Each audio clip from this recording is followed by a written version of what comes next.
रात नंदानगर में काफ़ी बारिश हुई है और अभी 10 लोगों के लापता होने की सूचना हमारे पास है। उत्तराखंड में चमोली जिले के नंदानगर घाट क्षेत्र के कुंत्री लगाफाली वार्ड में देर रात बादल फट गया। इस भीषण आपदा ने इलाके में तबाही मचा दी। 6 से अधिक मकान भी पूरी तरह मलबे में दब गए। इलाके में कई अन्य भवन भी क्षतिग्रस्त हुए हैं और अब तक के आधिकारिक आंकड़ों के मुताबिक 10 लोग लापता बताए जा रहे हैं।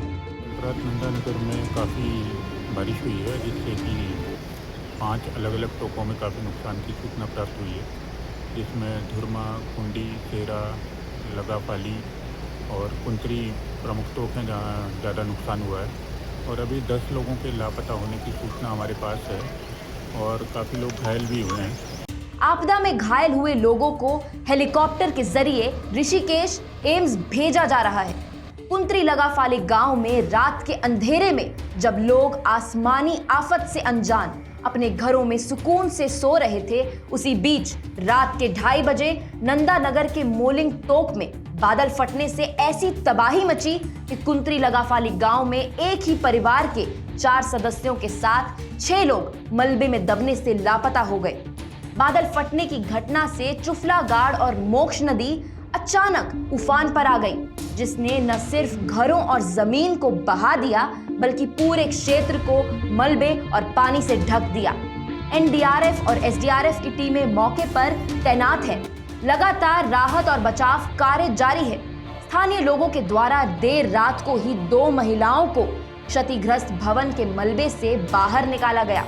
बाकी 10 लापता लोगों में से 3 शव मलबे के भीतर से बरामद किए जा चुके हैं। स्थानीय लोगों के साथ एनडीआरएफ और एसडीआरएफ के द्वारा मलबा हटाए जाने का काम जारी है। साथ ही लापता लोगों की डॉग स्क्वाड से तलाश की जा रही है। मुख्यमंत्री पुष्कर सिंह धामी लगातार स्थिति की मॉनिटरिंग कर रहे हैं। उन्होंने मौके पर राहत बचाव कार्यों में जुटे चमोली के जिलाधिकारी संदीप तिवारी से सीधी जानकारी लेकर स्पष्ट निर्देश दिया है कि गंभीर रूप से घायल व्यक्तियों को तत्काल एम्स ऋषिकेश एयरलिफ्ट किया जाए। मुख्यमंत्री ने ये भी कहा कि प्रभावित गांव में सड़क, बिजली, पेयजल और नेटवर्क कनेक्टिविटी को जल्द से जल्द बहाल किया जाए। साथ ही राहत शिविरों में आश्रय, भोजन, स्वच्छ पेयजल और चिकित्सा सुविधाएं पर्याप्त संख्या में उपलब्ध कराई जाएं। डीएम से एसपी से लगातार यहाँ से संपर्क में हैं। वहाँ के स्थानीय लोगों से, वहाँ के विधायक जी भी, गोपाल राम टमटा जी भी प्रातःकाल से इस बचाव कार्य में लगे हुए हैं। अन्य लोग भी लगे हुए हैं। हमारा पूरा प्रयास है कि सभी को सुरक्षित स्थानों पर पहुँचाया जाए। सड़क मार्ग, बिजली, पानी, तमाम प्रकार के जो मार्ग जो है अवरुद्ध हुए थे, उन सभी को रिस्टोर किया जा रहा है। स्थानीय लोगों का कहना है कि अचानक आए पानी और मलबे के बहाव ने उन्हें भागने तक का मौका नहीं दिया। कई परिवार रातों रात बेघर हो गए और उनकी सारी जिंदगी भर की कमाई मलबे में दब गई। पिछले महीने ही इसी इलाके में जमीन धंसने की घटनाओं के चलते कई मकानों में दरार आ गई थी और लोग पहले भी सुरक्षित जगहों पर जाने के लिए मजबूर हुए थे।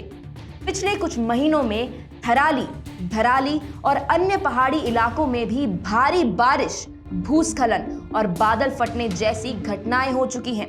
सड़कों का टूटना, मकानों का क्षतिग्रस्त होना और लगातार जनहानि ने ये साफ कर दिया है कि उत्तराखंड का हिमालयी क्षेत्र लगातार अधिक संवेदनशील होता जा रहा है।